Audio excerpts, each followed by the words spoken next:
Chapter 5, The Pink Army. Miss Butternut and the counselors were waiting at the boathouse when the girls got back to camp. Molly was very glad to see the camp director's round, cheerful face. She felt relieved when she put the flag in Miss Butternut's hands. Miss Butternut looked a little confused. Congratulations, Blues, she said. Good job, Captain Molly. Oh, I'm not the captain, said Molly. Dorinda is really in charge. I see, said Miss Butternut.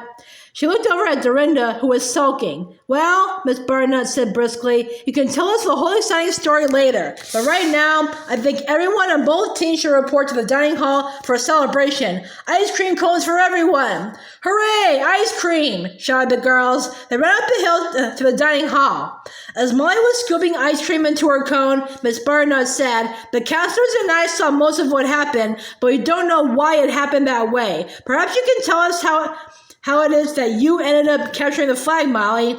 Molly didn't know where to begin. Well, she started. Susan hurried forward. I'll tell, she said. Molly really saved the day. She did everything. You see, Dorinda was in prison. Actually, everybody in the Blue Army was in prison except Molly and me because I tipped over our canoe. But Molly thought up a plan to throw worms on Linda because she was a prison guard, so we could free the Blue Army. We freed everybody, all except Dorinda, but nobody knew what to do. So Molly thought up another plan. This time, we paddled over to Poison Point. To where? Miss Butternut interrupted.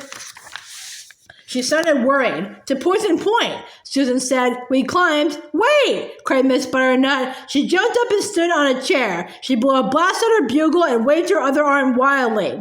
Everyone was so surprised that they were absolutely still. The dining hall had never been so quiet. Girls, said Miss Butternut. Stop! Before you get your cones, everyone who has a poison point, go to the showers immediately. I want you to scrub, and I mean scrub, with strong soap. Then report to the camp nurse. Miss Butternut shook her head. I'm afraid it's already too late. The whole bunch of you is going to have a whopping case of poison ivy. All the girls groaned. Miss Butternut hurried the girls out of the dining hall. Even her hair looked frazzled. Her gray curls were standing out from her head like ruffled feathers. Molly and Susan joined the sad parade. Some victory celebration, sighed Susan. Only the losers go to the party. The winners have to go to the nurse. Discouraged, Molly and Susan plodded up the path to their tent to get their towels. Hey! Someone shouted. They turned around. It was Linda. Wait up! When Linda caught up to them, she was panting. Here, she said. She gave each of them an ice cream cone. Gee, thanks, said Susan. She was much cheerier. It's nice of you to bring us ice cream. We thought you were mad at us about the worms. Molly looked at Linda out of the corner of her eye. Well, said Linda a little sheepishly, I was mad. But then I figured you were mad at me for blowing the whistle on you. We were surprised, said Molly. We didn't expect you to be so serious about the game. Linda shrugged. I guess I kind of wanted the counselors to be proud of me, she said. Oh, said Molly.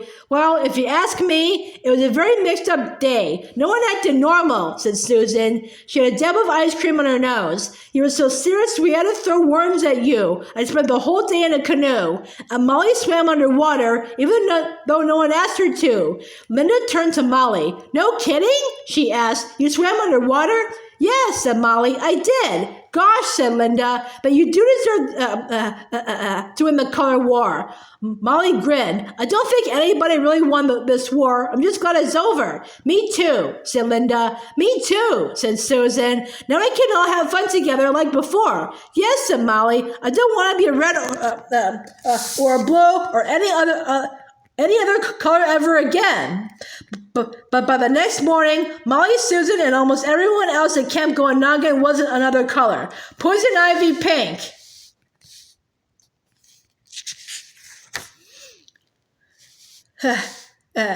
July 6, 1944. Dear Dad, here I am carrying the flag in the Camp Gowonagin 4th of July parade. Do you think my face looks funny? Well, it does. I have poison ivy. Just about everyone at camp does. How do we get it? Well, Dad, that's a long story.